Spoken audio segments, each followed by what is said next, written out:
హల్లెలూయా. మన యొక్క అంశము తెలుసా మీకు?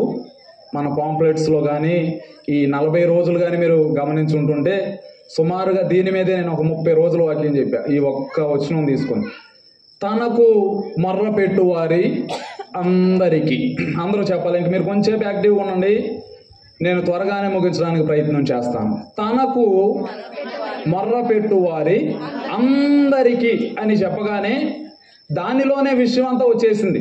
ఏంటి అంటే మనము మొర్రపెట్టినప్పుడు దేవుడు మనకేం చేస్తాడు? సహాయము చేస్తాడు. ఇప్పుడు తనకు మొర్రపెట్టు వారందరికీ యెహోవా సమీపముగా ఉన్నాడు అంటే ఒక లైన్ కలిసి వచ్చేది వాక్యంలో. ఎందుకనంటే ఈ నిజముగా అనేటువంటి పదాన్ని ఏర్పాటు చేయడం వల్ల ఆ లైన్ మొత్తం కిందకు వచ్చింది. ఇప్పుడు అంత లైన్ స్పేస్ వేస్ట్ అయినా పర్లేదని ఆ మాటను రాయించాడు అంటే ఆ మాటలో చాలా గొప్ప అర్థమే ఉండుంటుంది. ఏంటి అంటే తనకు మొర్రపెట్టు వారందరికీ దేవుడు సహాయం చేస్తాడు, నిజమే. అయితే మొర్రపెట్టు వారందరికీ అని వెంటనే అక్కడ ఆపి ఆయన కంటిన్యూ చేస్తున్నటువంటి మాట ఏంటంటే తనకు అబద్ధముగా నిజముగా మొర్రపెట్టు వారందరికీ దేవుడు ఎలా ఉన్నాడు? సమీపముగా. ఇప్పుడు దేవుడు సంఘము నుంచి, దేవుడు ఒక కుటుంబము నుంచి, దేవుడు ఒక మనిషి నుంచి నిజంగా ఆశించేది ఏంటి అంటే మనము మొర్ర పెట్టడం మాత్రమే కాదు, కానీ మనము ఎలా మొర్ర పెట్టాలి అని దేవుని యొక్క ఆశ అంటే నిజముగా మొర్ర పెట్టాలి. అందుకనే యోహాను సువార్తలో మీరు చూస్తే కనిపించేటువంటి ఒక విషయం, ఆయనను ఆరాధించువారు ఆత్మతోను సత్యం. ఇప్పుడు సత్యం అన్నా నిజమన్నా ఒకటేనా? అరే నిజం చెప్పరా అంటాం. కొన్నిసార్లు ఇంకా గ్రాంధికమైన భాష వాడాలంటే సత్యం చెబుతున్నావా అంటాం. రెండు ఆల్మోస్ట్ సిమిలర్ వర్డ్సే. అనగా నిజముగా మొర్ర పెట్టాలి అంటే ఇప్పుడు ఊరికే మొర్ర పెట్టే వాళ్ళు కూడా ఉన్నారా లేరా? ఇప్పుడు నిజంగా చెయ్యి అంటే నిజంగా కాకుండా అబద్ధంగా చేసే వాళ్ళు కూడా ఉంటారుగా, ఉంటారా లేదండి? నిద్రపోకుండా డ్రైవింగ్ చేయరా అంటే దాని ఉద్దేశం నిద్రపోయి డ్రైవింగ్ చేసే వాళ్ళు ఉన్నారనేగా, అవునా? చెడిపోవద్దు అంటే దాని ఉద్దేశం ఆల్రెడీ చెడిపోయిన వాళ్ళు ఉన్నారనేగా. ఇప్పుడు నిజంగా మొర్ర పెట్టమంటున్నాడంటే నిజంగా మొర్ర పెట్టని వారు ఉన్నట్టేగా, అంతేనా? మీరు నిజంగా మొర్ర పెట్టే వాళ్ళేనా? మరి ఎందుకు మొర్ర పెట్టని వాళ్ళగా సైలెంట్గా ఉంటున్నారు? నిజముగా మొర్ర పెట్టడం అంటే దేవుని సన్నిధిలో దేవుడు ఒక మనిషి నుంచి ఆశించేటువంటి ఒక విషయం ఏంటి అంటే మానవుడు దేవునికి ఎలా మొర్ర పెట్టాలి అంటే నిజముగా మొర్ర పెట్టాలి. ఎప్పుడైతే మనము నిజముగా దేవునికి మొర్ర పెడతామో దేవుడు మనకు ఎలా ఉంటాడు అంటే సమీపముగా ఉంటాడు అనేటువంటి విషయాన్ని తెలియచేస్తూ విశ్వాసము కూర్చున్నటువంటి 3 విషయాలు ఈ యొక్క రాత్రి కాల సమయంలో నేను ధ్యానం చేయడానికి ప్రయత్నం చేస్తాను. సువార్తల పాఠ్య భాగము నుండి 4 సువార్తల్లో నుండి ఒక్కొక్క సువార్తలో ఒక్కొక్క విశ్వాసాన్ని మీకు జ్ఞాపకం చేయిస్తూ వెళ్ళడానికి నేను ప్రయత్నం చేస్తాను. మొట్టమొదటిగా మార్కు సువార్త 2వ అధ్యాయము 1వ వచనం నుండి కొన్ని విషయాలు మనము ధ్యానం చేయడానికి ప్రయత్నం చేస్తే అక్కడ కనిపించేటువంటి విషయాలు. Mark chapter 2 verse 1. వచ్చాను.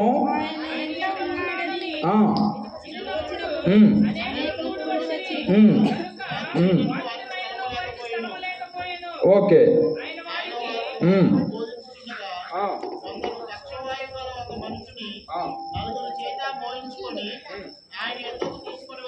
చాలండి. ఇక్కడ మనం చూస్తున్నటువంటి విషయాలు కొన్ని దినములైన తర్వాత మరలా కపెర్నహూముకి ఎవరు వచ్చారు? యేసు ప్రభు వారు వచ్చారు. ఎక్కడికి వచ్చారు? జాగ్రత్తగా వినాలి. కపెర్నహూముకి ప్రభు అయిన యేసుక్రీస్తు వారు వచ్చినటువంటి సంగతిని వారు వినగానే కపెర్నహూములోనికి రాగానే ఆయన ఇంట ఉన్నాడు అని ఎంతమంది దేవుని దగ్గరకు వచ్చారంటే చాలా మంది వచ్చారు. వచ్చిన వారంతా ఎక్కడున్నారు? ఎస్, కరెక్ట్గా ఆ పాయింట్స్ మీరు చదవండి. వచ్చిన వారు ఎక్కడున్నారు? అక్కడున్న చదవండి, బయట లోపల కాదు. వాకిటిన స్థలం లేకపోయింది, బోధిస్తూ ఉన్నప్పుడు వారు అలా ఉన్నారు. మీరు జ్ఞాపకం చేసుకోండి, ఇక్కడ ప్రభు అయిన యేసుక్రీస్తు వారు వచ్చినప్పుడు ప్రజలందరూ స్థలము లేక, దేవుని దగ్గరకు వెళ్ళడానికి స్థలము లేక వారందరూ ఎక్కడ ఉన్నారు అంటే వాకిట దగ్గరనే నిలిచిపోయారు. ఎందుకని అంటే దేవుని దగ్గరికి ప్రవేశించడానికి, దేవునికి దగ్గర అవ్వడానికి వారికి అవకాశం లేదు. ఎందుకని అంటే దానికి ముందే చాలా మంది ప్రజలు వారికన్నా ముందే ఏమి చేస్తున్నారంటే వచ్చి ఉన్నారు. ఇప్పుడు వీరందరూ రావడం ద్వారా లేటుగా వచ్చినటువంటి ప్రజలు ఎవరిని చూడడానికి అవకాశం లేదు అంటే ప్రభు అయిన యేసుక్రీస్తు వారిని చూడడానికి అవకాశం లేదు. ఇటువంటి సందర్భంలో ఒక నలుగురు వ్యక్తులు ఎవరిని తీసుకుని వస్తున్నారు అంటే పక్షవాయువు కలిగినటువంటి వారిని, మనుషుని నలుగురు చేత మోయించుకొని ఆయన వద్దకు తీసుకువచ్చారు. చాలా మంది కూడినందున వారు ఆయన వద్దకు చేరలేక ఆయన ఉన్న చోట పైకప్పు విప్పి సందు చేసి పక్షవాయువు గల వానిని పరుపుతోనే దింపిరి. హల్లెలూయా. ఇప్పుడు వచ్చిన వారందరూ ఎక్కడే నిలవబడిపోయి ఉన్నారు? వాకిటనే ఉన్నారు. వారు ఎక్కడికి రాలేకపోతున్నారు అంటే దేవుని దగ్గరికి రాలేకపోతున్నారు. ఇప్పుడు దేవుని దగ్గరికి వారు రాలేకపోవడానికి కలిగినటువంటి కారణాలు ఏంటి అంటే దేవునికి వీరికి మధ్య కొంతమంది ఉన్నారు. వారిని దాటుకొని వీరేం చేయలేకపోతున్నారంటే దేవుని దగ్గరకు రాలేకపోతున్నారు. మేబీ దేవుని దగ్గరికి రావాలి అంటే చాలా మందికి నేను ముందు తాగుతానండి, అది మానిన తరువాతే. ఇప్పుడు దేవుని దగ్గరికి రావడానికి ఈయనకి ఏమంటూ వస్తుంది? మద్యం అడ్డు వస్తుంది. కొంతమంది అమ్మా నువ్వు బాప్తిస్మం తీసుకోవాలంటే నాలో కొన్ని చిన్న పాపాలు ఉన్నాయి, వాటన్నిటినీ ముగించేసుకుని ఎక్కడికి వస్తాను? దేవుని సన్నిధికి. ఇప్పుడు దేవుని దగ్గరికి రావడానికి వీరికి ఏం అడ్డుపడుతుందంటే వారిలో ఉన్నటువంటి చిన్న లోపాలు అడ్డుపడుతూ ఉన్నాయి. ఇలా అడ్డుపడే క్రైస్తవ సమాజం మొత్తం ఎక్కడుండిపోయింది అంటే వాకిటనే నిలిచిపోయింది. ఇప్పుడు నలుగురు వ్యక్తులు విశ్వాసము కలిగినటువంటి వారు ఎవరిని తీసుకువస్తున్నారు అంటే పక్షవాయువు కలిగినటువంటి వానిని ఎక్కడికి తీసుకుని వస్తున్నారు? దేవుని వద్దకు తీసుకువస్తున్నప్పుడు వారికి కూడా ఒక అంతరాయం ఏర్పడింది. అది ఏంటి అంటే 4వ వచనం స్టార్టింగ్, చాలా మంది కూడి ఉన్నందున వారు ఎవరి వద్దకు చేరలేకపోతున్నారు? దేవుని వద్దకు వారు రాలేకపోతున్నారు. ఎందుకనంటే దానికి ముందే చాలా మంది వారికి అడ్డుగా ఉన్నారు. ఇప్పుడు ఎలాగైనా దేవునిని చేరాలి అనేటువంటి ఆశ ఎవరిది? ఆ నలుగురుదా? పక్షవాయువు కలిగిన వానిదా? కాదు, నలుగురిదే. పక్షవాయువు కలిగిన వానిది అయితే ఆ నలుగురు వదిలేసి వెళ్ళిపోతే లోపలికి వెళ్ళాల్సిన బాధ్యత ఎవరిది? పైన పెంకులు ఎవరు పీగుతారు? పక్షవాయువు కలిగినోడు పీగుతాడా? ఇప్పుడు ఆ బాధ్యత ఎవరు తీసుకున్నారంటే పరిస్థితి అంతా చూస్తున్నాడు. వాకిట నిలవబడిన వారికి ఏమి కనిపించలేదు అంటే దేవునిని చేరుకోవడానికి మార్గం కనపడలేదు. ఇప్పుడు ఈ నలుగురికి ఏం కనపడిందంటే ఎట్టి రీతిగా అయినా నేను ఈ యొక్క సమయంలో ఈ పక్షవాయువు కలిగిన వారిని ఎవరికి చూపించాలి? దేవునికి చూపించాలి. ఎట్టి రీతిగా అయినా నా అనారోగ్యాన్ని, నా సమస్యను, నా కష్టాన్ని, నా కుటుంబాన్ని ఈ యొక్క రాత్రికాల సమయంలో ఎవరికి చూపించాలి? దేవునికి చూపించాలి అనేటువంటి ఆశ ఎవరికి ఉందంటే ఈ నలుగురికి ఉంది. ఇప్పుడు వీరిలో మీరు చెప్పండి, ఎవరు మొరపెట్టేవారు? ఎవరు నిజంగా మొరపెట్టేవారు? ఎస్, మిగతా కూడిన వారంతా ఏం చేయడానికి వచ్చారు? దేవుని చూడడానికే వచ్చారు. అయినప్పటికీ ఉన్నటువంటి కొన్ని ఇబ్బందులు వారిని ఏం చేయలేకపోయినాయి అంటే దేవునిని చూడడానికి సహాయము చేయలేకపోయినాయి. కానీ నిజముగా ఎలాగైనా ఈ యొక్క రాత్రి కాల సమయంలో నేను దేవునిని చూచి తీరాలి అని ఎంతమంది వచ్చారు? నలుగురు. ఎవరిని తీసుకుని వచ్చారు? పక్షవాయువు కలిగిన వారిని. ఎలాగైనా వారు చేసినటువంటి పైన ఏంటంటే పై కప్పును ఏం చేశారో తెలుసా? ఎక్కి పై కప్పు బీగితే ఎవరన్నా ఊరుకుంటారా? చర్చిది బీగితేనే ఊరుకోరు. మీ ఇంటిది ఒకవేళ ఎవరన్నా పెద్ద పాస్టర్ గారు మీకు ఎట్టగమా అలాంటి చిన్నోళ్ళు నచ్చరుగా పెద్ద కారులో వచ్చి నలుగురు డోర్ తీయడానికి, నలుగురు చెప్పులు వేయడానికి, నలుగురు నీళ్ళు ఇవ్వడానికి, ఒకరు బైబిల్ అని తీయడానికి ఉన్నటువంటి అంతమంది అసిస్టెంట్లు ఉన్న వాళ్ళు, బాడీ గార్డులు ఉన్న సేవకుడే వచ్చాడు అనుకోండి మీ ఇంటికి, లోపల కూర్చున్నాడు. ఎలాగైనా ఆ పాస్టర్ గారిని చూడాలని చుట్టుపక్కల వారు ఎవరో వచ్చారు. ఇప్పుడు వారు మీ ఇంటి పైకి ఎక్కి ఆ కప్పు మొత్తం పీకేస్తున్నారు అనుకోండి, స్లాబ్. మీరేం చేస్తారు? పీకే మేము కట్టుకుంటాం, పీకే అంటారా? ఏం చేస్తారు? వెంటనే మీరు ఏం చేస్తారు తెలుసా? గద్దేస్తారే, గుర్తులేదా? కావాలని బయటికి వెళ్ళేటప్పుడు చూసుకో, మా దగ్గర ఏంటి అని చెప్పి మనం ఏం చేస్తాం? గద్దేస్తాం. ఇప్పుడు ఈ నలుగురిని వారు గద్దించుంటారా లేదా? ఇంటి యజమానులు గద్దించుంటారా లేదా? మీ అంత మంచి మనసు వాళ్ళకి లేదులే, గద్దించారు. మీరంటే గద్దించరు, తీసేయండి. అంత మంచి మనసు వాళ్ళకి లేదు కాబట్టి ఏం చేస్తుంటారు? గద్దించారు. అయినప్పటికీ వారు ఆగారా? ఎలాగైనా వారి ఉద్దేశం ఏంటంటే ఈ టైంలో దేవుడు ఒకసారి వచ్చి వెళ్ళాడు, మరలా వచ్చాడు అనేటువంటి మాట వారు విన్నారు. ఎలాగైనా ఈ రాత్రి ఈ యొక్క పేషెంట్ని ఎవరికి చూపించాలి? ఇప్పుడు దాకా చూపించాల్సిన వాళ్ళందరికీ చూపించేసి ఉంటారు, అయిపోయినాయి ఆశలు. ఇప్పుడు ఎవరికి చూపించాలి? ఇప్పుడు దేవునికి చూపించాలి అనేటువంటి వీరి విశ్వాసం చూడండి. తర్వాత కింద వచనాల్లో 5వ వచనం, యేసు వారి విశ్వాసము చూచి. ఇదే పాయింట్. దేవుడు ఏం చూశాడు? ఇప్పుడు పేషెంట్ మనం తీసుకొచ్చినప్పుడు డాక్టర్ ఎవరిని చూస్తాడు? నేను గబగబా వెళ్ళి మీలో ఎవరికో బాగాలేదు, నాకే బాగాలేదు, నేను ఏదో కళ్ళు తిరిగి పడిపోయినప్పుడు మీరు నన్ను హాస్పిటల్కి తీసుకెళ్లారు, డాక్టర్ అని మీరు పిలిచినప్పుడు డాక్టర్ గారు తీసుకొచ్చిన మీ నలుగురిని చూస్తారా? పేషెంట్ అయిన నన్ను చూస్తారా? నన్నేనా? ఇప్పుడు నన్ను పరీక్షిస్తేనే నాలో ఉన్న లోపం ఏంటో ఆయనకి తెలుస్తుంది. ఇప్పుడు ప్రభు అయిన యేసుక్రీస్తు వారు ఎవరిని చూడాలి? పక్షవాయువు కలిగినటువంటి వారిని. కానీ ప్రభు అయిన యేసుక్రీస్తు వారు ఎవరిని చూస్తున్నారు? నలుగురిని చూడడం కాదు, ఆ నలుగురి యొక్క విశ్వాసాన్ని చూచాడు.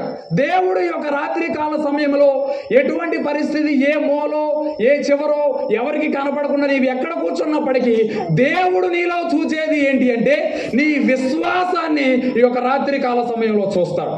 దేవుడు మన విశ్వాసాన్ని చూచేవాడిగా ఉన్నాడు. నలుగురు విశ్వాసం చూసినటువంటి దేవుడు చేసినటువంటి పని, కుమారుడా నీ పాపములు క్షమించబడి ఉన్నవని పక్షవాయువు గలవానితో చెప్పాను. దేవుడు చూచింది ఎవరిని? పాపములు క్షమించబడిని అని చెప్పింది ఎవరికి? ఇప్పుడు చూసిన ఆయనకి ట్రీట్మెంట్ అవ్వాలా, లేకపోతే వేరే ఆయనకి ట్రీట్మెంట్ అవ్వాలా? ఇప్పుడు నా బ్లడ్ టెస్ట్ చెక్ చేసినప్పుడు మెడిసిన్ ఎవరికి ఇస్తారు? నాకు ఇవ్వాలి. ఇప్పుడు దేవుడు ఎవరి విశ్వాసాన్ని చూశాడు? నలుగురి విశ్వాసాన్ని. ఎవరి పాపాన్ని క్షమించాడు? పక్షవాయువు కలిగినటువంటి పాపాన్ని క్షమించాడు. మీకు అర్థమవుతుందని నేను అనుకుంటున్నాను. దేవుడు వీరి విశ్వాసాన్ని చూచి ఎవరిని క్షమించాడు అంటే పక్షవాయువు కలిగినటువంటి వాని యొక్క పక్షవాతాన్ని. ఫస్ట్ దేవుని సన్నిధికి వచ్చినప్పుడు దేవుని దగ్గర మనం క్షమించబడాలంటే నాకు స్వస్థత కావాలి, నాకు ఆరోగ్యం కావాలి, నాకు స్థలం కావాలి, నాకు ఇల్లు కావాలి, ఈ విశ్వాసం చెప్పమంటే ఎన్ని విశ్వాసం ఉంటుందో మనకి. ఆ విశ్వాసం కాదు. ఇక్కడ వీరి విశ్వాసం ఏంటంటే ఎలాగైనా ఇతన్ని ఎక్కడ చూపించాలి? దేవుని దగ్గర. దేవుడు గమనించింది ఏంటంటే వీడికి పక్షవాతము కన్నా ఇంకా ఇంపార్టెంట్ రోగం ఒకటి ఉంది. ఏంటా రోగం? అయ్యగారు చుట్టూ ఏముంది? సీసాలు. చెట్టు కింద కూర్చునేసే సీసాలే ఉన్నాయి. ఇప్పుడు ఆ సీసాలు చూసిన తర్వాత దేవుడు ఏం చేస్తాడు అంటే ముందు నీకు కావాల్సిన అప్పులు తీర్చడం, ముందు ఆ సీసాలు నువ్వేం చేయాలి? నేను మామూలుగానే చెప్తున్నా, ఇక్కడ వినేవాళ్ళు ఉన్నారని కూడా నాకు తెలుసు. మారాలి. ఈ కార్యక్రమాలు మనం పెట్టడానికి కారణం, మన సంఘంలో ఈ కొడుకులు ఏర్పాటు చేసుకోవడానికి కారణం, నీవెంత పరిచర్య ఇక్కడ చేసినప్పటికీ దేవుడు మొట్టమొదటిగా నీలో ఆశించేది ఏంటి అంటే నీ పాపము నీ నుంచి దూరం అవ్వాలి. మొట్టమొదటిగా నీ పాపము క్షమించబడాలి అంటే నీవు దేవుని సన్నిధిలో పశ్చాత్తాపపడాలి. దేవుని సన్నిధిలో నీవు పశ్చాత్తాపపడాలి అంటే మొట్టమొదటిగా నీ యొక్క పాపాన్ని నీవు దేవుని సన్నిధిలో విడిచిపెట్టేవాడిగా ఉండాలి. ఇప్పుడు ఆయన మొట్టమొదటిగా పాపములు క్షమించబడిన తర్వాత జరుగుతున్నటువంటి విషయాలు. 6వ వచనం, శాస్త్రులలో కొందరు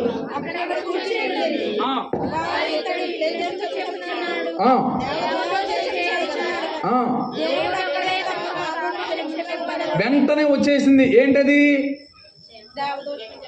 పక్కన వాళ్ళకి ఏమొచ్చేసిందంటే అమ్మో ఈయన పాపులర్ అయిపోతున్నాడు ఏంటి, ఇప్పటి వరకు శాస్త్రులు పరిచయాలు కదా చర్చిలో మెయిన్, ఇప్పుడు ఎవరు వచ్చేసారు? దేవుడు వచ్చేసి క్షమించేస్తున్నాడు ఏంటి అని చెప్పి రివర్స్ అవుతున్నటువంటి సందర్భం. ఇంక కింద వచనాలన్నిటిలో మీరు చూస్తే మనకు కనిపించేటువంటి ఒక విషయం, దేవుడు ఆయనను స్వస్థపరిచింది ఎక్కడో ఒకసారి చదవండి.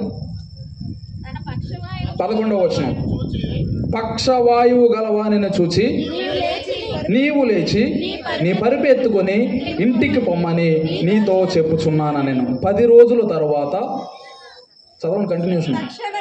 తక్షణమే ఉందా? ఓకే. తక్షణమే వాడు లేచి పరిపెత్తుకొని వారందరి ఎదుట నడిచిపోయాను. వారందరూ విభ్రాంతి నొంది మనం ఇలాంటి కార్యాలు ఎన్నడూ చూడలేదే అని చెప్పుకొని దేవుణ్ణి మహింపరిచారు. దేవుని నామము ఇక్కడ మహిమపరచబడాలి అంటే కొన్నిసార్లు కార్యములు జరగాలి. ఇక్కడ జరుగుతున్నటువంటి ఒక విషయం, మొట్టమొదటిగా నలుగురు విశ్వాసాన్ని చూచాడు. చూచి పేషెంట్ యొక్క పాపాన్ని తీసేశాడు. ఇప్పుడు మనిషి యొక్క అనారోగ్యం తీసేయడానికి ఎవరిని చూచాడు అంటే ఆయననే చూచాడు. 11వ వచనంలో పక్షవాయువు గల వానిని ఎవరిని చూశాడు? ఇప్పుడు ఇంతకు ముందు ఎవరిని చూశాడు? విశ్వాసము కలిగిన వారిని చూసి పాపాన్ని క్షమించాడు. ఇప్పుడు రోగాన్ని తొలగించడానికి ఎవరిని చూస్తున్నాడు?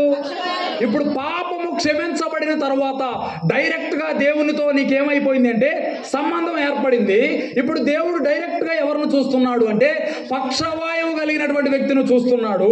చూస్తూ చెప్పినటువంటి ఒక విషయం ఏంటి అంటే నీ పరుపు మీద పడుకో, పరుపు ఎత్తుకొని ఇంటికి. ఎలా వచ్చాడు దేవుని సన్నిధికి? నలుగురు మోసుకుంటే వచ్చినటువంటి వ్యక్తి నలుగురు విశ్వాసము ద్వారా తన పరుపుని తానే తీసుకుని ఎక్కడికి వెళ్తున్నాడు అంటే ఇంటికి వెళుతున్నాడు. దీనంతటి వలన మహిమ ఎవరికంటే దేవునికే కలిగి ఉన్నది. హల్లెలూయా.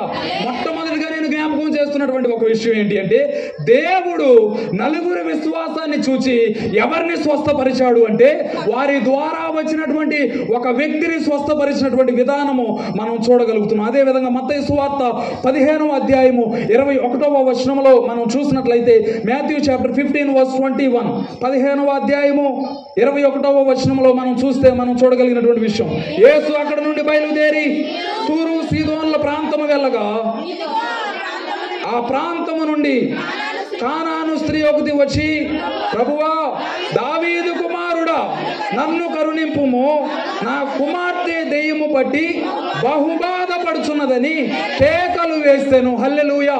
ఇక్కడ తల్లి దేవుని దగ్గరకు వస్తున్నటువంటి ఒక సందర్భం.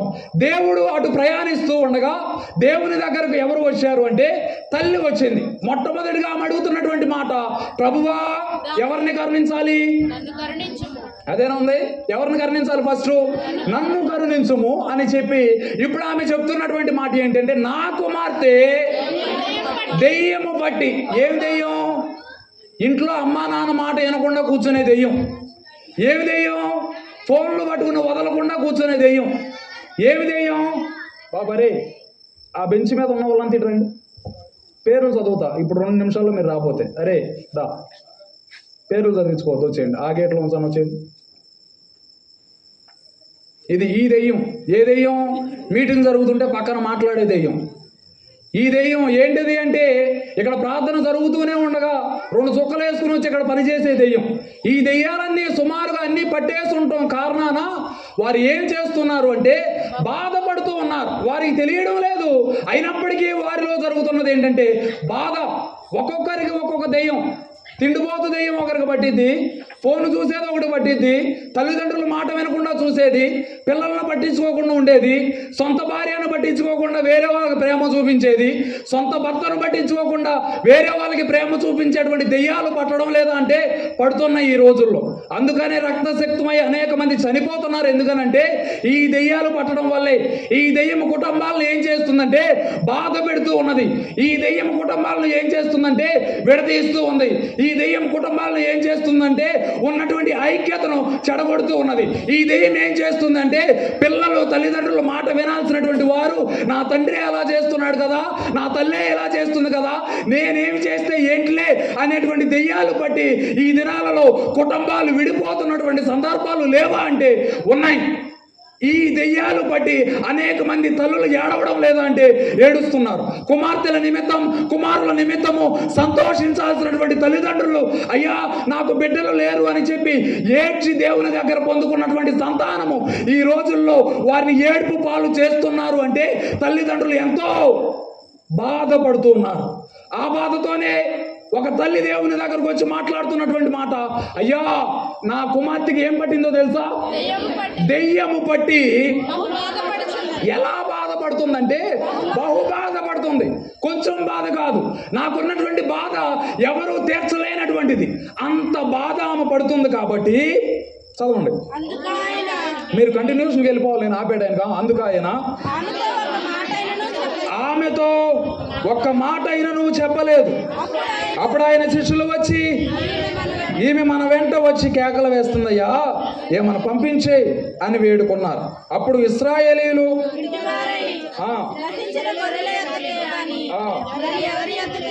పంపబడలేదు.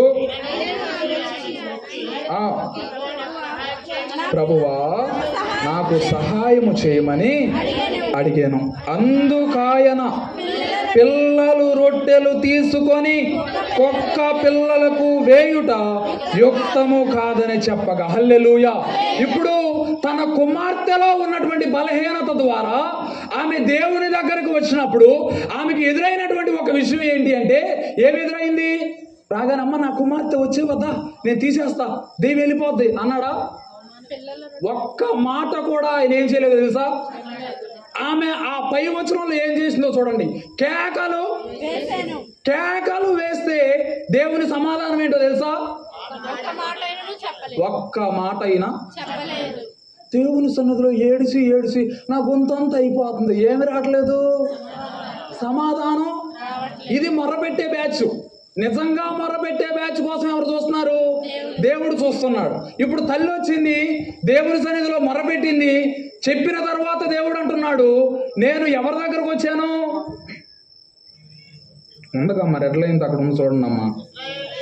ఇశ్రాయేలీయుల ఇంటి వారై నశించిన గొర్రెల వద్దకు వచ్చాను కానీ నేను ఇంకెవరి వద్దకు రాలా. అంటే నువ్వెవరువి? నువ్వు బయట దానివి. నేను ఎవరి కోసం రాలేదు, నీ కోసం రాలా. ఇప్పుడు కేకలు వేసింది అన్నప్పుడు ఆమెను అందరూ చూస్తుంటారా, చూడరా? ఇప్పుడు నేను ఇక్కడ ఉన్నాను, నా మీదకి ఎవరన్నా వచ్చి ఇప్పుడు కేకలు వేస్తే మీరు అందరూ చూస్తారా? చూస్తారు. ఎందుకు చూడరు? ఇప్పుడు ఆమె కేకలు వేస్తున్నప్పుడు జరిగినటువంటి ఒక విషయం ఏంటి అంటే, ఆ కేకలు చుట్టూ వారు విన్నారుగా. విన్నప్పుడు ఆమెకి ఏమి ఎదురైందంటే అవమానం ఎదురైంది. కనీసం ఒక్క మాట నేను చేయనన్నా చెప్పొచ్చుగా. నేను ఆయన దగ్గరికి వెళ్ళి నా కష్టం చెప్పుకున్నాను, నా బాధ చెప్పుకున్నాను, నా బిడ్డ యొక్క పరిస్థితి చెప్పుకున్నప్పుడు దేవుడు కదా ఆయన, కనీసం ఏం చేయలేదో తెలుసా? ఒక్క మాట కూడా నాకు చెప్పకుండా దానికి బదులు చేసినటువంటి మాట ఏంటంటే, నేను నశించినటువంటి ఇశ్రాయేలీయుల దగ్గరకు వచ్చాను కానీ నీ దగ్గరకు రాలేదు అని చెప్పినప్పుడు ఆమె అలాగే ఉంది. అలా ఉన్నప్పుడు ఆయన శిష్యులు వచ్చి చెప్తున్నారు, అయ్యా ఆమె కేకలు వేస్తూ ఎక్కడికి వస్తుందో తెలుసా? మన దగ్గరకు వస్తుంది. నువ్వు ఆమె ఏమిటి చెయ్యి? పంపించేయి. ఎక్కడి నుంచి?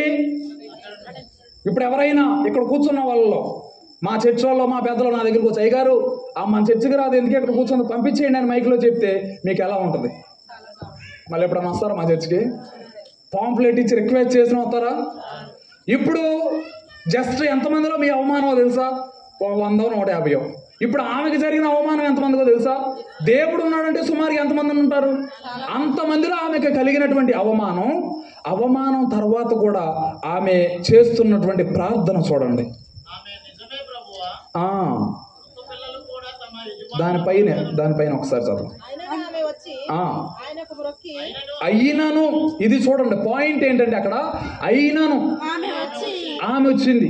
ఎలా వచ్చిందంటే, నువ్వు నా దగ్గర నుంచి వెళ్ళిపో అన్నా సరే అయినా ఏం చేసిందో తెలుసా? ఎందుకని? కుమార్తెను ఎలాగైనా రక్షించుకోవాలని. అయినా వచ్చి దేవుణ్ణి మళ్ళీ అడుగుతుంది, దేవా నీవు నాకు ఏం చేయమని అడుగుతుంది? సహాయం. అసలు నీ బాధ ఏంటానికే నేను సిద్ధంగా లేనమ్మా అంటే, అసలు కేకలు వేసినా సరే పట్టించుకోకుండా ఉంటే మరలా ఏమొచ్చి చేస్తున్నటువంటి ప్రార్థన, అయ్యా ప్రభువా అంటే ఏంటి? యజమానుడా, my God, my Lord, master అనగా నా యజమానుడా నీవు నాకేం చేయాలి? ఈ తగ్గింపు ఉందా ఈ రోజుల్లో? తగ్గింపు కాదు. ఇప్పుడు 2 డైలాగులు నేను వేస్తే 3వ డైలాగ్ నుంచి 3వ వారం నుంచి అక్కడ ఎవరు కనపడరని నాకు తెలుసు. వేయలేము, మాకు భయం. ఏ మాట చెబితే ఏ మనసు హట్ అవుద్దో తెలియట్లా. అయినప్పటికీ ఎవరు హట్ అయినా కొన్నిసార్లు దేవుని యొక్క వాక్యం హట్ చేయక తప్పదు. హట్ చేయకపోతే మీరు మళ్ళీ హట్ అయ్యి ఎక్కడికి వెళ్ళిపోతారంటే హట్ కిందకి వెళ్ళిపోతారు. ఎక్కడికది? దానిలోకి వెళ్ళకుండా ఉండటం కోసమే మిమ్మల్ని హట్ చేస్తున్నా. ఇప్పుడు తల్లి చేస్తున్నటువంటి ప్రార్థన, దేవుడు చెప్పాడు పిల్లల రొట్టె. ఏ పిల్లలు అంటే నీ పిల్లలేమో పిల్లలా? నా పిల్లలు ఎవరు? నీకు డబ్బు ఉంటే ఉంది, అంత ఉండాలా నీకు? నీ పిల్లలేమో నీకు ముద్దు, కాకి పిల్ల కాకి ముద్దండి. నా పిల్ల నాకు శ్రేష్టమైంది కాదా? ఏదో దేవుడు అనుకుని ఆయన దగ్గరికి వెళ్తే ఆయన ప్రజలందరినీ ఏమని చెప్తున్నాడు? పిల్లలని చెప్తున్నాడు. నా పిల్లకు బాగాలేదంటే ఏమంటున్నాడు? కుక్క పిల్ల అంటున్నాడు. అంటే ఇప్పుడు నేనేంటి? నా పిల్ల కుక్క పిల్ల అంటే నేనేంటి? ఇప్పుడు నన్ను సుమారుగా ఏమన్నాడు? ఏ కుక్క, నేను నా పిల్లలకు పెట్టేది తీసుకొచ్చి కుక్క అయినా నీకు పెడతానపో అన్నట్టేగా. ఇప్పుడు అంత మాట అనపోయినా పెడార్థాలు మనం తీస్తాం, తీక మానం. అయినా ఆమె ఏ పెడార్థం తీలా. ఆయనేమో నా పిల్లలు అంటున్నాడు, ఏమనేమో కుక్క పిల్ల అన్నాడు. కుక్క పిల్లతో పోల్చిన తర్వాత ఆమె ప్రార్థన చూడండి. ఇది నిజమైన విశ్వాసం. ఆమె అబ్బా హల్లెలూయా, తన కుమార్తెను కుక్క పిల్ల అన్నా సరే ఏమవడం లేదు. ఓకే, నువ్వు కుక్క అంటావో, పంది అంటావో, దొన్న అంటావాను, కానీ నాకేం కావాలి నీ దగ్గర?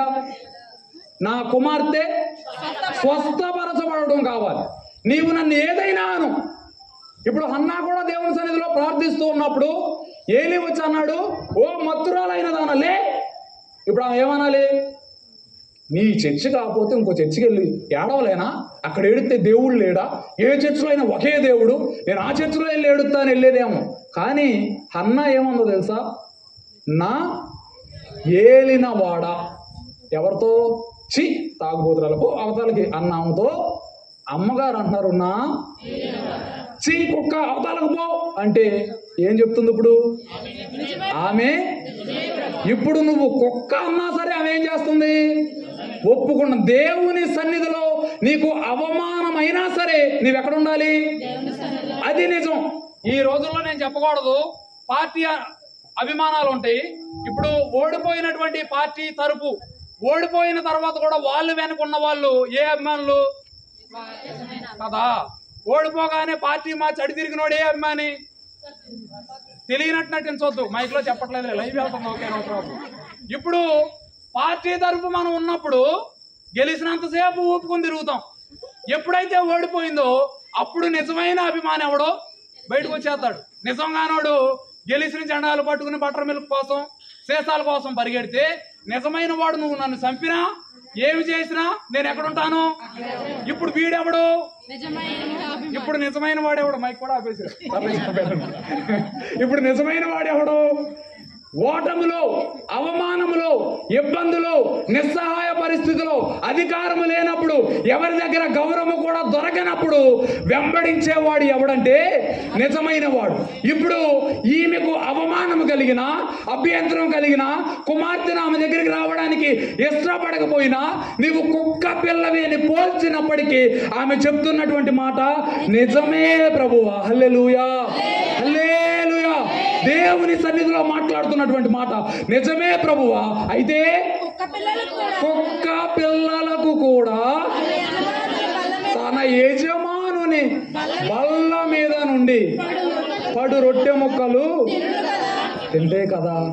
చూడండి, ఈ ప్రార్థన మన జీవితాల్లో ఉందా? ఒక తల్లిగా దేవుని సన్నిధికి వచ్చినప్పుడు ఒక సేవకుడు, ఇది తప్పు, మీ అమ్మాయి తప్పు చేస్తుంది, మీ అబ్బాయి తప్పు చేస్తున్నాడంటే వెంటనే మీరేమంటారు తెలుసా? నీ గురించి చెప్పమంటావా? మాకు తెలియదా? మీ పిల్లల గురించి చూసుకో, మాకు తెలియదా? మాకు ఎన్ని తెలియవు? చిట్టా ఇప్పాడు అనుకోండి, రోజులు కూడా. ఇప్పుడు సుమారుగా పిల్లల్ని ఎవరు చెడగొడుతున్నారు? ఇప్పుడు కుక్క అన్నా సరే, సర్లే కుక్క ఏదో ఒకటి నువ్వు చేసేదాకా నాకు అవసరం ఉంది. ఇప్పుడు ఇది ఏ విశ్వాసం అని మీకు జ్ఞాపకం చేస్తున్నానంటే నిజమైన విశ్వాసం. ఇలా వచ్చి ప్రార్థన చేసినప్పుడు తర్వాత వచ్చిన అందుకు యేసు, అమ్మా నీ విశ్వాసము ఏంటది? పూజితు మల్లేశ్వరరావు గారికి, నీ విశ్వాసము. ఇంతకుముందు నలుగురిలో దేవుడు ఏం చూశాడు? వారి విశ్వాసము చూచి ఎవరిని స్వస్థపరిచాడు? పక్షవాయువు కలిగిన వారిని. ఇప్పుడు వాక్యం చదవడానికి, ఇప్పుడు ఎవరిని స్వస్థపరచడానికి అంటే కుమార్తెను స్వస్థపరచడానికి ఎవరి విశ్వాసాన్ని చూస్తున్నాడు? తల్లితో మాట్లాడుతున్నటువంటి మాట, అమ్మా నీ విశ్వాసము ఎలాంటిది అంటే గొప్పది, నీవు కోరినట్టే నీకు అవునుగాక అని ఆమెతో చెప్పాను. ఆ గడియలోనే ఆమె కుమార్తె ఏం పొందింది? ఆ గడియలోనే ఆమె కుమార్తె స్వస్థత పొందింది. హల్లెలూయా. ఇంతకు ముందు మీరు చూశారు మార్కు సువార్తలో, నీ పరిపెత్తుకుని వెళ్ళు అన్నప్పుడు 10 రోజుల్లో తక్షణమే అంటే ఎప్పుడు? అప్పటికప్పుడు, వెంటనే, ఆ క్షణములోనే ఆయన ఏం పొందుకున్నాడంటే స్వస్థతను. ఎవరి విశ్వాసము ద్వారా అంటే ఆ నలుగురు విశ్వాసం ద్వారా. ఇక్కడ తల్లి యొక్క విశ్వాసము ద్వారా దేవుడు తల్లి యొక్క విశ్వాసము చూసి, అమ్మా నీ విశ్వాసం ఏంటో తెలుసా? గొప్పది. ఒకవేళ ఈ యొక్క రాత్రికాల సమయంలో దేవుడు మన విశ్వాసాన్ని చూడాలి అంటే మన విశ్వాసాన్ని చూసి ఆ మాట చెప్పగలడా? అమ్మా నీ విశ్వాసము గొప్పదని చెప్పగలడా? కష్టం రాగానే పరిగెత్తేస్తాం.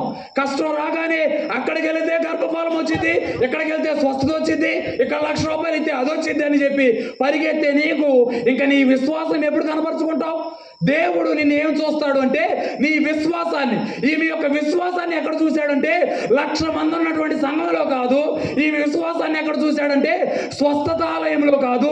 ఈమె విశ్వాసాన్ని ఎక్కడ చూశాడంటే లక్షలు సమర్పించి ఏసీలో ఉన్న సంఘంలో కాదు. కానీ ఆమె దేవుని సన్నిధిలో ఉన్నటువంటి అనుభవాన్ని చూసి, ఆమె విశ్వాసాన్ని చూసి దేవుడు చెప్పిన మాట, నీవు కోరినట్టే నీకు అవును గాక అని ఆమెతో చెప్పాను. నీవు కోరినట్టు నీకు అవ్వాలంటే నీవు ఎక్కడ ఉండాలో తెలుసా? అవమానం అయితే నీవు ఎక్కడ ఉండాలి? దేవుని మందిరంలో. అభ్యంతరాలు నీకు ఎదురైతే నీవు ఎక్కడ ఉండాలి? సమస్య రాగానే దేవుణ్ణి విడిచిపెట్టి వెళ్ళిపోతున్నావంటే ఇంక నీ విశ్వాసంలో గొప్ప ఏముంది? దేవుడు నీలో ఏమి చూస్తున్నాడు అంటే ఎన్ని రోజులు వచ్చావని కాదు, ఎంత కేకలు వేసావన్నది కాదు. ఆమె కేకలు వేసింది, దేవుడు కేకలు చూడలా. ఆమె అరిచింది, దేవుడు అరుపులు వినలా. దేవుడు ఏమి చూశాడంటే విశ్వాసాన్ని చూశాడు. దేవుడి యొక్క రాత్రికాల సమయంలో కూడా నీలో ఏం చూస్తాడంటే విశ్వాసం. తనకు మర్రపెట్టు వారందరికీ తనకు నిజముగా మర్రపెట్టు వారికి దేవుడు ఎలా ఉన్నాడు? సమీపంగా ఉన్నాడు. మర్రపెట్టు వారికి కాదు, కేకలు వేసే వాళ్ళకి కాదు. అమ్మగారు కావలసిన కేకలు వేసింది 2-3 వచనాల్లో, పని అవల. అయ్యగారు పెంకులు ఇప్పారు, పని అవల. ఏం పని చేసిందంటే విశ్వాసం. ఆ నలుగురి విశ్వాసం, ఆ తల్లి విశ్వాసం. మరొక విషయాన్ని కూడా చూపించి నేను నా యొక్క వాక్య సందేశాన్ని ముగించడానికి ప్రయత్నం చేస్తాను. యోహాను సువార్త 4వ అధ్యాయము 48వ వచనం. John chapter 4:48. యోహాను సువార్త.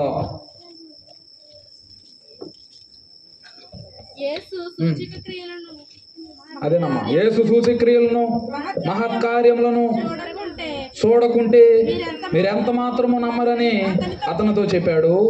అందుకు ప్రభువా నా కుమారుడు సావక మునిపే రమ్మని ఆయన్ని వేడుకున్నాడు. యేసు నువ్వు వెళ్ళు, నీ కుమారుడు బ్రతికి ఉన్నాడని అతనితో చెప్పాడు. ఆ మనుషుడు ఏదో అతనితో చెప్పినది నమ్మి వెళ్ళిపోయాడు. ఏం చేసి వెళ్ళాడు? నమ్మి వెళ్ళాడు. అతడు ఇంకా వెళ్ళుచుండగా అతని దాసులు అతనికి ఎదురుగా వచ్చి అతని కుమారుడు బ్రతికి ఉన్నాడని తెలియజెప్పిరి. ఏ గంటకు వాడు బాగుపడసాగినని అడిగినప్పుడు వారు నిన్న 1 గంటకు జ్వరము వానిని విడిచేనని అతనితో చెప్పాను. నీ కుమారుడు బ్రతికి ఉన్నాడని యేసు అతనితో చెప్పిన గంట అదే అని తండ్రి తెలుసుకొని కనుక అతని ఇంటి వారు నమ్మారు. హల్లెలూయా, హల్లెలూయా. చివరి విశ్వాసం. తండ్రి ఎవరి దగ్గరకు వచ్చాడంటే దేవుని దగ్గరికి. చెప్తున్నటువంటి మాట ఏంటంటే ఆయన ఎవరో తెలుసా? పేద ఆయన, చాలా పేద ఆయన. ఎవరో? ప్రధాని. ప్రధాని అంటే ఎంత పేద ఆయన? అందరికన్నా పేద ఆయన, అందరికన్నా గొప్పవాడు. ఎక్కడికి వచ్చాడు? వచ్చి ఏమడిగాడు? నా కుమారుణ్ణి బ్రతికించు. అంటే కుమారుడు దేనికి సిద్ధమై ఉన్నాడు? మరణానికి దగ్గర ఉన్నప్పుడు ఇప్పుడు తండ్రి అడుగుతున్నాడు, నా కుమారుడు నువ్వేం చెయ్యాలి? బ్రతికించాలి అని చెప్పినప్పుడు దేవుడు ఏం చెప్పాడు? యేసు నీవు వెళ్ళుము, నీ కుమారుడు బ్రతికి ఉన్నాడని అతనితో చెప్పగా, దేవుడు బ్రతికి ఉన్నాడని చెప్పగానే ఆయన ఏం చేశాడు తెలుసా? నమ్మి వెళ్ళిపోయాడు. దేవుడు చెప్పాడు, ఆయన ఏం చేశాడు? నమ్మి వెళ్ళిపోయాడు. అదే విషయం లూకా సువార్త 8వ అధ్యాయం 40వ వచనంలో కూడా మీకు కనిపిస్తుంది. లూకా సువార్త 8:40లో కూడా కనిపించేటువంటి ఒక విషయం ఏంటంటే జనసమూహం ఆయన కొరకు ఎదురు చూస్తున్నారు కనుక యేసు తిరిగి వచ్చినప్పుడు వారు ఆయన చేర్చుకుని అంతటా ఇదిగో సమాజం అధికారి అయిన యాయిరు అను ఒకడు వచ్చి యేసు పాదముల మీద పడి ఇంచుమించు 12 ఏళ్ల ఈడుగల తన యొక్కతే కుమార్తె. ఈ రెండు మీరు సిమిలర్ గా చూడండి. ఇట్లా దేవుని సన్నిధికి వచ్చినప్పుడు దేవుడు చెప్పిన మాట ఏం చెప్పాడంటే బ్రతికి ఉన్నాడు అనగానే ఆయన ఏం చేశాడు తెలుసా? నమ్మి వెళ్ళిపోయాడు. ఇది విధానాలు. నేను జ్ఞాపకం చేస్తున్నటువంటి విషయాలు, మనము ధ్యానం చేస్తున్నటువంటి అంశము, తనకు మొర్రపెట్టు వారందరికీ, ఇదే స్ట్రెస్ చేయండి, తనకు నిజముగా మొర్రపెట్టు వారందరికీ యెహోవా ఎలా ఉన్నాడు అంటే సమీపముగా ఉన్నాడు. ఆయనకు ఒకవేళ నీవు నిజంగా మొరపెడితే, ఒకవేళ చివరి కుర్చీలో నీవున్నా, ఒకవేళ చర్చానికి నువ్వు ఉన్నా, ఒకవేళ నాకు కనపడకుండా నీవున్నా, నీ గృహంలో నీవు ఉన్నా సరే, నీవు ఎక్కడ ఉన్నా నిజముగా మొర్రపెట్టే వారికి ఆయన ఎక్కడ ఉన్నాడో తెలుసా? సమీపము అంటే దగ్గర, దూరమా? ఇప్పుడు దేవుడు నీకు దగ్గరగా ఉండాలి అంటే నీవు ఎలా మొర్రపెట్టాలి? నిజముగా మొర్రపెట్టాలి. ఇప్పుడు నలుగురు యొక్క విశ్వాసాన్ని చూసినటువంటి దేవుడు ఒకరి యొక్క పక్షవాతమును ఏం చేశాడో తెలుసా? విడిపించాడు. తల్లి యొక్క విశ్వాసాన్ని చూసినటువంటి దేవుడు కుమార్తె యొక్క దెయ్యాన్ని వెళ్ళగొట్టాడు. తండ్రి యొక్క విశ్వాసాన్ని చూసిన దేవుడు కుమారుణ్ణి ఏం చేశాడో తెలుసా? బ్రతికించాడు. ప్రధాన యాజకుని యొక్క విశ్వాసాన్ని చూసిన దేవుడు తన కుమార్తెను ఏం చేశాడో తెలుసా? బ్రతికించాడు. చాలా సార్లు అంటాం ఎంత మేము చేసినా వారికి ఎంతో కొంత ఉండాలిగా అయ్యగారు అని. అయినప్పటికీ దేవుడి యొక్క రాత్రికాల సమయంలో చూసేది ఏంటంటే నీ విశ్వాసము ఏం చేస్తుందో తెలుసా? నా ప్రశ్న, నలుగురి విశ్వాసం ఒక పక్షవాయువు కలిగిన వాణిని మార్చింది. తల్లి యొక్క విశ్వాసం కుమార్తె స్వస్థపడేలాగా చేసింది. తండ్రి యొక్క విశ్వాసం కుమారుడిని ఏమయ్యేలాగా చేసింది? బ్రతికేలాగా చేసింది. ఒకటి పక్షవాయువు నుంచి విడుదల, 2 దెయ్యము నుండి విడుదల, 3 దీన్నే ఈక్వల్ గా చూడండి. మొదట పాపము నుండి విడుదల. అక్కడ దేవుడు నలుగురిని చూసి ఏం చెప్పాడు? నీ పాపములు పాపము నుండి విడుదల. తర్వాత దుష్టుని నుండి విడుదల, దెయ్యము నుండి విడుదల. తర్వాత మరణము నుండి హల్లెలూయా. మరణము నుండి విడుదల అంటే ఏంటి అర్థమైందా మీకు?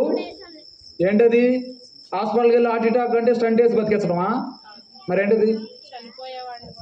పునరుద్ధానం. చనిపోయిన తర్వాత కూడా మరలా నువ్వేం చేస్తావు? ఎప్పుడు? పాపం నుంచి విడిపించబడినప్పుడు. నెక్స్ట్ దెయ్యం. ఏం దెయ్యాలయ్యి? మీకు చెప్పా, ఆ దెయ్యాలే. వాటి నుంచి ఏం కావాలి? ఆ దెయ్యాలు విడుదల అవ్వకపోతే నీవు మారు మనసు పొందిన ఏమి లేదు, రక్షణ లేదు. పాపం క్షమించబడిన తర్వాత నీవు దేన్ని విడిచిపెట్టాలి? దుష్ట క్రియలను ఎట్టి పరిస్థితుల్లో నీవు విడిచిపెట్టి తీరాలి. తరువాత నీకు దేని మీద విజయం? మరణము మీద విజయం. హల్లెలూయా, హల్లెలూయా. నా యొక్క చివరి ప్రశ్న, అయితే తల్లి యొక్క విశ్వాసం కుమార్తెను స్వస్థపరిస్తే, తండ్రి యొక్క విశ్వాసం కుమారుడిని బ్రతికిస్తే, నలుగురి యొక్క విశ్వాసము ఒక పక్షవాయువు కలిగినటువంటి వాడిని మారిస్తే, ఈరోజు దేవుణ్ణి అడుగుతున్నటువంటి ప్రశ్న, నీ విశ్వాసము ద్వారా ఎవరైనా మార్చబడ్డారా? ఇన్ని సంవత్సరాల నీ విశ్వాసములో నీ విశ్వాసం ద్వారా ఎవరైనా రక్షించబడ్డారా? నీ విశ్వాసం ద్వారా ఎవరైనా మారు మనసు పొందారా? నీ విశ్వాసం ద్వారా ఎవరైనా రక్షణ పొందారా?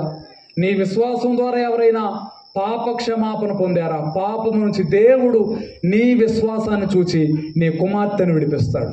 నీ విశ్వాసాన్ని చూచి నీ కుమారుడిని బ్రతికిస్తాడు. నీ విశ్వాసాన్ని చూచి అనారోగ్యంలో ఉన్నటువంటి వ్యక్తిని మారుస్తాడు. మనలో ఉన్నటువంటి విశ్వాసం ఈరోజు ఇటు రీతిగా నిలవబడి చెప్పాలంటే, ఒకవేళ డాక్టర్ యొక్క సర్టిఫికేట్ తీసుకుంటే I'm unfit to stand here, టెస్టులన్నీ జరిగితే నీ గొంతు ఇన్ఫెక్షన్ అసలు నువ్వు మాట్లాడకూడదు అన్నారు. మొత్తం చెప్తే నీకు డెంగ్యూ నువ్వు నిలబడకూడదు అన్నారు. ప్లేట్లెట్స్ పడిపోతాయి, నువ్వు ఇక నీరసపడిపోతావు అన్నారు. ఇంకా విపరీతమైన ఇంకో విషయం వాళ్ళు చెప్పింది ఏంటంటే, మీరు ఇలాగే ఆపకుండా కంటిన్యూ చేస్తే, దీన్ని మీరు విడిచిపెట్టకుండా ఇలాగే ముందుకు వెళ్తే ఇది క్యాన్సర్ కూడా దారి తీసిద్దని చెప్పారు 2 రోజుల క్రితం ఫోన్ చేసి. అయినా దేవుడు ఏం చేస్తాడో తెలుసా? నాదొకటే, ఇంతమందికి నేను చెప్తున్నాను కదా, నేనే పద్దాక హాస్పిటల్ చుట్టూ వెళ్ళడం నాకు ఇష్టం లేదు. అందుకనే వెళ్ళడం తప్ప అంటే తప్పు కాదు, అయినా నాకు ఒక విశ్వాసం ఉంది ఏంటంటే, నా దేవుడు ఒకవేళ డాక్టర్లు నాకు మెడిసిన్ ఇస్తే ఇంత రీతిగా మెడిసిన్ వేసుకుని నేను ఇక్కడ మాట్లాడకపోదును. దేవుడు ఇచ్చినటువంటి బలం, దేవుడు మనల్ని నిలవబెట్టగలడు. అయితే దేవుడు నీలో ఏం చూస్తాడో తెలుసా? డెంగ్యూ అనగానే హాస్పిటల్కి వెళ్ళి ఫ్లూయిడ్ ఎక్కించుకోవడం చూడడు. ఏం చూస్తాడు? విశ్వాసం. అనగానే పరిగెత్తుకొచ్చి దేవుని సన్నిధిలో ప్రార్థన చేసేవాడిని చూస్తాడు. ఇప్పుడు విశ్వాసము ఏం చేయగలదు అంటే, నిన్ను స్వస్థపరచగలదు, దెయ్యం నుంచి విడిపించగలదు, మరణము నుంచి మరణాన్ని గెలిపించగలదు. ఇవన్నీ జరగాలంటే మనలో ఏముండాలి? పక్కనోడు గురించి, అవతల గురించి ఇక్కడ వదిలేతే నేను కొంతమంది గురించి నన్ను వాళ్ళని బయటకు వదిలి చూడండి, వాళ్ళ మాటలు విని చూడండి, రెండోసారి మీరు అంత మంచిగా వాళ్ళతో మాట్లాడలేరని. అదంతా మంచిది కాదు. ఎందుకనంటే దేవుని సన్నిధిలో దేవుడు మనలో ఏం చూస్తాడంటే విశ్వాసం. ఈ చివరి రోజులోనికి మనం వచ్చాం, 40వ రోజులో మనం ఉన్నాం. ఈ 40వ రోజు దేవుడు నీతో మాట్లాడుతున్నాడు. ఈ 40 రోజులు నువ్వు చేసినటువంటి విశ్వాసం ఒక్కడినన్నా మార్చిందా? నీవు ఆచరిస్తున్నటువంటి భక్తి, నీ విశ్వాసము ఒకడిని స్వస్థపరిచిందా, ఒకడిని రక్షించిందా, ఒకడిని బ్రతికించిందా, ఒకడిని మరణము నుంచి బయటికి తీసుకుని వచ్చిందా? ఒకవేళ ఏదీ జరగలేదనుకోండి, ఈరోజు దేవుడు మరలా మనకు సమయం ఇస్తున్నాడు. ఏంటంటే, దేవుడు దగ్గరికి మరలా నీవు వస్తే, ఫస్ట్లో మనం చూసాం, ఆ నలుగురు దేవుని దగ్గరికి వచ్చేటప్పుడు ఆయన మరలా ఎక్కడికి వచ్చాడు? మర్చిపోయారు. ఎస్, మరలా అది ఒకవేళ ఒక టైం నీకు అయిపోయింది, ఈ పీరియడ్ అయిపోయింది, దేవుడు మరలా నీ దగ్గరికి రావడానికి సిద్ధంగా ఉన్నాడు. అయితే దేవుడు మరలా నీ దగ్గరకు వచ్చినప్పుడు దేవుడు చూడాలి అని ఆశించేది ఏంటో తెలుసా? నీలో విశ్వాసం. ఒకవేళ నీవు విశ్వాసము కలిగి ఉంటే, నీ విశ్వాసము కుటుంబాన్ని మార్చగలదు, నీ విశ్వాసము సమాజాన్ని మార్చగలదు, నీ విశ్వాసము జోసఫ్ నగర్ను మార్చగలదు, సంఘములో అందరము కలిగి ఉన్నటువంటి విశ్వాసం మన గ్రామాన్ని మార్చగలదు. అనరు మీరు? హల్లెలూయా. అటువంటి విశ్వాసం మనం కలిగి ఏక పదముతో ఏక కంఠముతో ముందుకు వెళుదుముగాక. ప్రార్థన. కృపగలిగిన మా తండ్రి, దయగలిగిన రాజా, నీ సన్నిధానమందు మేము చేరి ఇటు రీతిగా 40 దినములు మేము ప్రార్థించడానికి మీరు ఇచ్చిన కృపను బట్టి మీకు వందనాలయ్యా. మా ప్రార్థనలు ఆలకించి మీరు మా ఎడల చేసిన ప్రతి కార్యమును బట్టి నీ నామమును స్తుతిస్తూ ఉన్నాం. మీ సహాయమును, మీ తోడును, మీ కృపను మాకు తోడుగా ఉంచండి. వాక్యము మాలో పని చేయడానికి మీరు కృపను చూపమని ప్రార్థిస్తూ ఉన్నాం. వచ్చిన ప్రతి బిడ్డను నీ పాద సన్నిధికి సమర్పిస్తూ యేసు నామమును అడిగి వేడుకుంటున్నాము తండ్రి. ఆమేన్. దయచేసి అందరం అలాగే కూర్చున్నట్లయితే ఈ యొక్క సమయంలో చిన్న గ్రీటింగ్స్ మన మధ్యలో ఉన్నటువంటి జి కమల్ కుమారి గారు కొన్ని గ్రీటింగ్స్ మనకి తెలియజేస్తారు. తర్వాత కానుకల పాట అయిన తర్వాత కానుకలు సమర్పిస్తాం. తర్వాత ప్రార్థన ఆశీర్వాదంతో మనం సెలవు తీసుకుంటాం.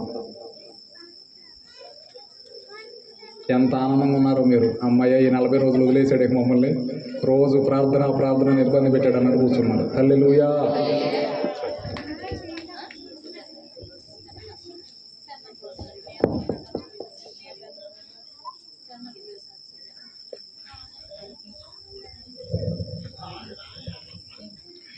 ప్రభు నామాన్ని బట్టి కూడి వచ్చిన సంఘస్థులందరికీ నా హృదయపూర్వక ధన్యవాదాలు తెలియజేస్తున్నానండి. మరి ముఖ్యంగా ఈ 40 రోజులు మనం ఎంతో ఆత్మీయంగా మనల్ని ముందుకు నడిపించిన మన అయ్యగారికి ప్రభు పేరిట వందనాలు తెలియజేస్తున్నానండి. మరొకటి ఏంటంటే, మన దేవాలయం పేరు ఏంటండి? రూపాంతర దేవాలయం కదా.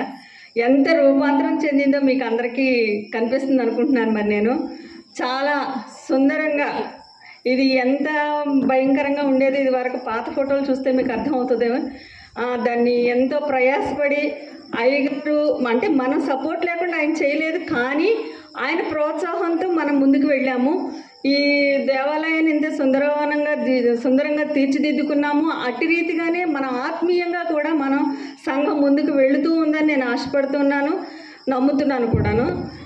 ఇంకా మన సంఘం ఇంకా ఆత్మీయ ఎదుగుదలలో ముందుకు వెళ్ళాలని, అనేక ఆత్మలు ఈ దేవాలయంలో రక్షింపబడాలని నేను కోరుకుంటున్నాను.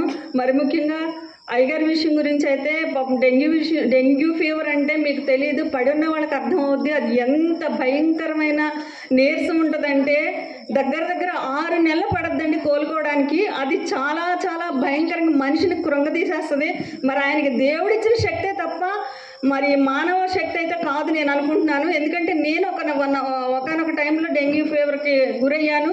ప్లేట్లెట్స్ భయంకరంగా పడిపోతాయి. ప్లేట్లెట్స్ పడిపోయినాయి అని అంటే మనిషిలో జీవం మొత్తం పోయినట్టే, అసలు జీవమే ఉండదు. ప్లేట్లెట్స్ లేకపోతే మనిషి ఊపిరి లేనట్టు లెక్క. అలాంటి స్థితిలో కూడా దేవుడు అంత బలంగా అయ్యగారిని వాడుకున్నందుకు దేవుని నామాన్ని బట్టి వందనాలు చెల్లిస్తున్నానండి. తర్వాత దేవుడు ఇంకా ఆయనకి మంచి ఆయుష్ ఆరోగ్యం ఇచ్చి ఇంకా అనేక ఆత్మలు తన సన్నిధిలో దేవుని సన్నిధిలో అనేక ఆత్మలను రక్షించే తలాంతు ఆయనకి ఇవ్వాలని నేను ముఖ్యంగా కోరుకుంటున్నాను. ఈ 40 రోజులు ఇంత ఘనంగా సక్సెస్ అయినందుకు కూడా చాలా ధన్యవాదాలు చెల్లిస్తున్నానండి. కూడి వచ్చిన అందరికీ కూడా నా నమస్కారాలు తెలియజేస్తున్నాను. తర్వాత అయ్యగారి తల్లిదండ్రులు కూడా పాపం చాలా సపోర్ట్ చేసి ఆయనకి ఇక్కడుండి దగ్గరుండి చూసుకుంటున్నారు. మనం ఏమీ చేయలేము. ఆయన ఒంటరివాడు అయినప్పటికీ కూడా చక్కగా ఎక్కడికి వెళ్లకుండా ఈ 40 రోజులు అలా మనల్ని ముందుకు నడిపించారు. ఒక్కరోజు కూడా మానకుండా, ఒక్కరోజు కూడా బ్రేక్ లేకుండా ఇటు రీతిగా ఇంత గొప్ప ఆరాధన మన సంఘంలో జరిగినందుకు నేను చాలా చాలా ధన్యవాదాలు చెల్లిస్తూ ఉన్నానండి. ఇంతటితో ముగిస్తాను. థ్యాంక్ యూ సో మచ్ అండి. మంచిది. యొక్క సమయంలో ఇంకెట్లాగో లేట్ అయిపోయింది కాబట్టి ఇంక 2-3 గ్రీటింగ్స్ వినేసి మనం ముందుకు వెళ్ళిపోతాం. దానికన్నా ముందుగా ఒక్కసారి మన మధ్యలో ఉన్నటువంటి అనురాజ్ గారు, గొల్లమందల వరప్రసాద్ గారు ఒక్కసారి నుంచోండి. వారిద్దరు ఈ 40 రోజుల్లో ఆన్ టైం 40 రోజులు అటెండ్ అయినటువంటి వారిద్దరే. అందరం గట్టిగా చప్పట్లు కొడుతూ వారిని అభినందిద్దాం. ఫుల్గా మాకండి, కొట్టండి ఇంకొంచెం గట్టిగా, ఇంకొంచెం గట్టిగా కొట్టవచ్చు. Thank you so much sir. వాళ్ళిద్దరూ ఆన్ టైం 7:20 నేను రావడానికి నాతో పాటు వాళ్ళు వస్తారు. ఆన్ టైం వారు కూర్చొని 40 రోజుల్లో not even 1 day they missed. Every day they attended on time. వారిని బట్టి నేను దేవునామాన్ని మహింపరుస్తున్నాను. Thank you. ఈ యొక్క సమయంలో మన సంఘ పెద్దలు కూడా కొన్ని మాటలు, నోవా గారు, తర్వాత ఎమ్మానియల్ గారు, తర్వాత పాల్ గారు కొన్ని మాటలు 1-2 నిమిషాలు త్వరగా చెప్పేస్తే మనం ముందుకు వెళ్ళిపోదాం. త్వరగా వచ్చేయండి సార్. చెప్పండి, చిన్న గ్రీటింగ్స్ లాగా సంఘం తరపు. ఎందుకంటే 40 రోజులు మనం ఏర్పాటు చేసుకున్నాం కాబట్టి ఒక మాట చెప్పడం మంచిది పెద్దలుగా. ఓకే, వారందరి తరపు నేనే